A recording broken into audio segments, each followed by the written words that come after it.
Hello viewers, welcome to my channel.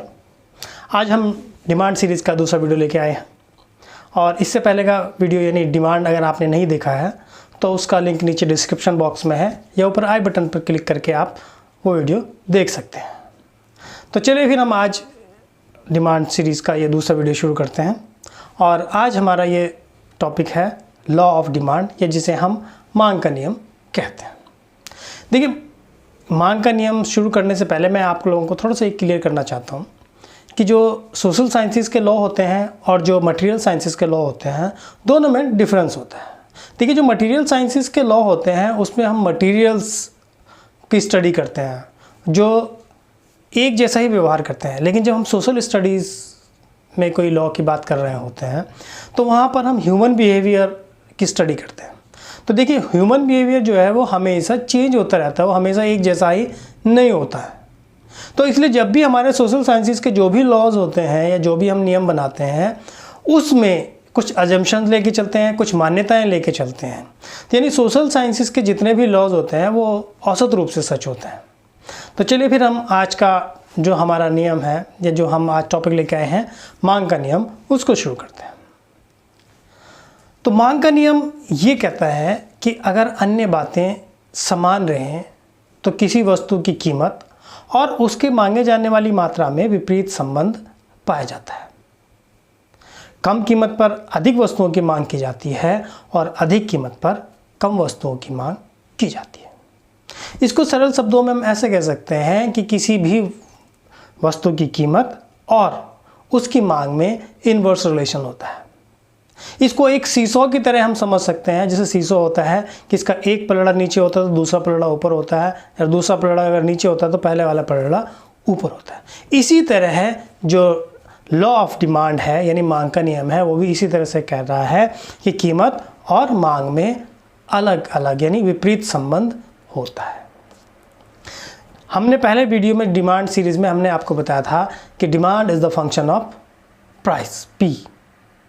तो यहाँ पर जो प्राइस होता है यानी जो कीमत है वो स्थिर होती है, यानी ये एक इंडिपेंडेंट वेरिएबल है, और जबकि डिमांड जो है वो डिपेंडेंट वेरिएबल है।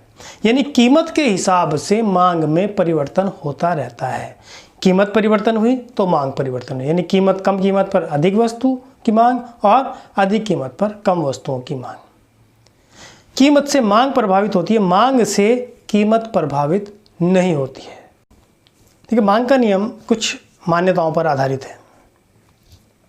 जैसे हमने लॉ ऑफ डिमांड के स्टार्टिंग में कहा कि अन्य बातें समान रहने पर, इसका मतलब है कि कुछ चीज़ें हैं जिसमें कोई परिवर्तन नहीं होना चाहिए। अगर उनमें परिवर्तन हो जाता है तो मांग का नियम प्रभावी नहीं होगा। तो वो कौन कौन सी चीज़ें हैं, चलिए ज़रा उसको भी देख लेते हैं। नंबर 1, उपभोक्ता की आय। इसमें कोई परिवर्तन नहीं होना चाहिए। अगर उपभोक्ता की आय में परिवर्तन हो जाए तो मांग का नियम लागू नहीं होगा, यानी कीमत परिवर्तन होने पर भी मांग में कोई परिवर्तन नहीं होगा।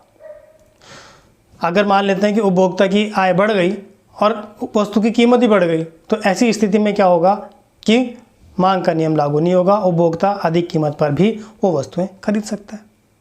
दूसरी चीज़, उपभोक्ता की रुचि में या आदत में परिवर्तन नहीं होना चाहिए।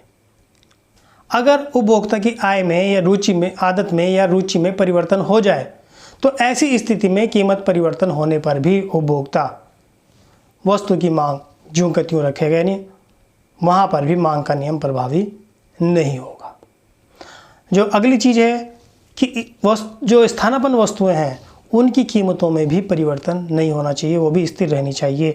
अगर उनमें भी परिवर्तन आ गया तब भी मांग का नियम प्रभावी नहीं होगा।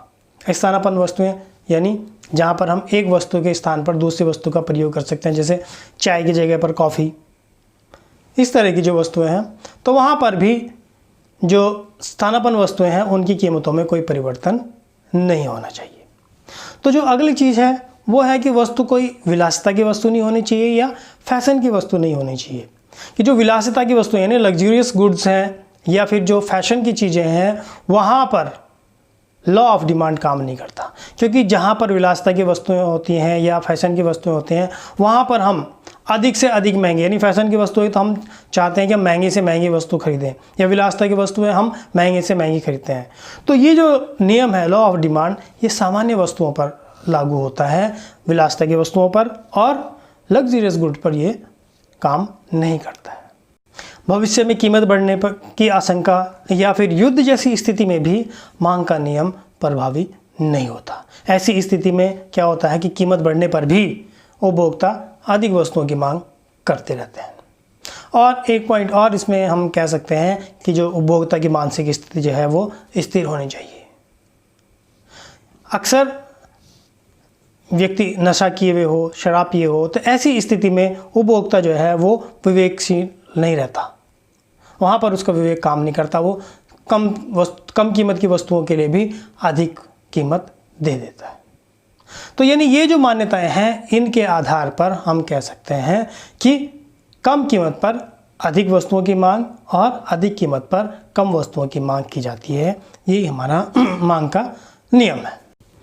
चलिए अब जरा इस मांग के नियम को हम इस चित्र से समझने की कोशिश करते हैं कि ये हमारा चित्र है। यहाँ पर एक तरफ हमने कीमत रखी हुई है और एक तरफ हमने प्राइस रखी हुई है। देखिए ओरिजिनल प्राइस P था और यहाँ पर हम P में देख सकते हैं कि P कीमत पर OM वस्तुओं की मांग की जाती है। और अगर मान लेते हैं कि कीमत बढ़कर P से P1 हो जाए, तो ऐसी स्थिति में क्या होगा कि जो मांग है वो मांग घट जाएगी। अब मांग OM से घटकर OM1 हो जाती है। और अगर दूसरी स्थिति लें, अगर P कीमत के बाद कीमत P से घटकर P2 हो जाए तो ऐसी स्थिति में जब कीमत घटने की स्थिति में जो मांग है वो मांग बढ़ जाएगी। अब मांग OM से बढ़कर OM2 हो जाएगी।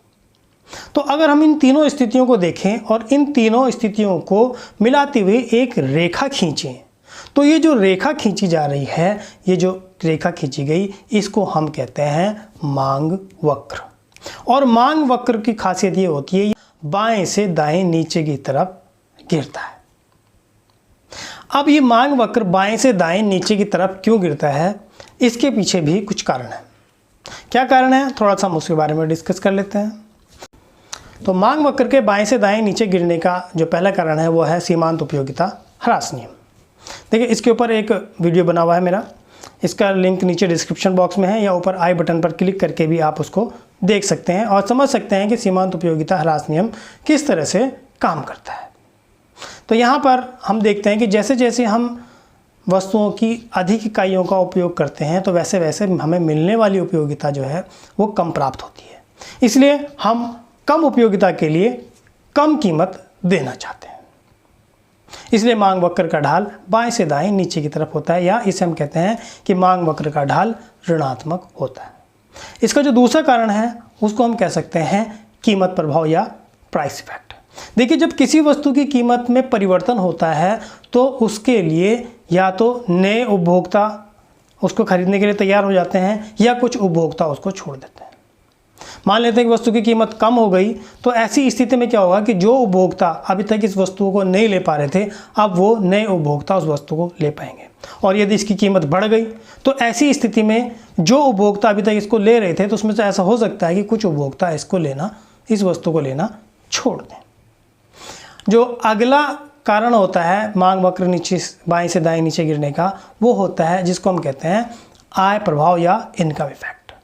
कि जब किसी वस्तु की कीमत में परिवर्तन हो जाता है, मान लेते हैं किसी वस्तु की कीमत कम हो जाए, तो ऐसी स्थिति में उपभोक्ता के पास कुछ अतिरिक्त मात्रा में धन बच जाता है और ऐसी स्थिति में वो अधिक वस्तुएं क्रय कर सकता है, यानी उस वस्तु की कुछ अधिक मात्राएं भी क्रय कर सकता है, या उसके पास कुछ धन बच जाता है कि उससे वह अन्य वस्तुओं को भी क्रय कर सकता है।